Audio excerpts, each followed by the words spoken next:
নতুন কথা, নতুন তথ্য। আজ সকাল সকাল স্নান সেরে তোমাদের একটা নতুন জায়গার কথা জানাবো, তাই আর দেরি না করে শাড়ি পরে বেরিয়ে পড়লাম নতুন তথ্য জানানোর জন্য।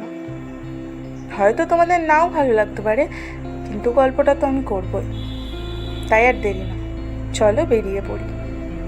দেখো, পথ চলতে চলতে তোমরা নিশ্চয়ই কিছু দেখতে পাচ্ছ। হ্যাঁ, ঠিকই ধরেছ, আমি যেদিকে যাচ্ছি সেই দিকেই পড়ে এরকম নার্সারি। এছাড়া আছে গাছ লাগানোর সুন্দর সুন্দর টব, যা তোমাকে মনে ধরবেই।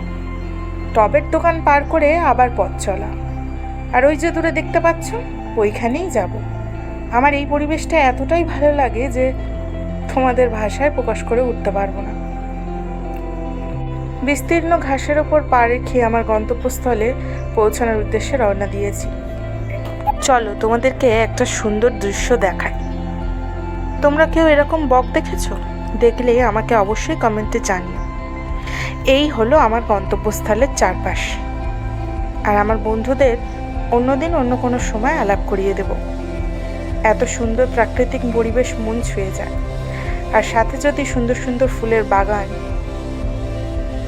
থাকে তাহলে তার কোনো কথাই হবে না। এইসব নানান রঙের ফুল তোমাকে মনোমুগ্ধ করবেই। আর এই যে ছোট কুমড়ো গাছটা দেখতে পাচ্ছ, এই কুমড়ো গাছটাও কিন্তু আমার বাড়ি। অবশেষে আমি আমার গন্তব্যস্থল অবধি পৌঁছে গেলাম। আমাদের এই ছোট্ট ব্লগ ভিডিওটা দেখতে কেমন লেগেছে অবশ্যই কমেন্টে জানিও। ভিডিওটা ভালো লাগলে অবশ্যই একটা লাইক করো, আর সাবস্ক্রাইব করতে অবশ্যই ভুলো না। চলে আসছি আরও একটা নতুন গল্প নিয়ে।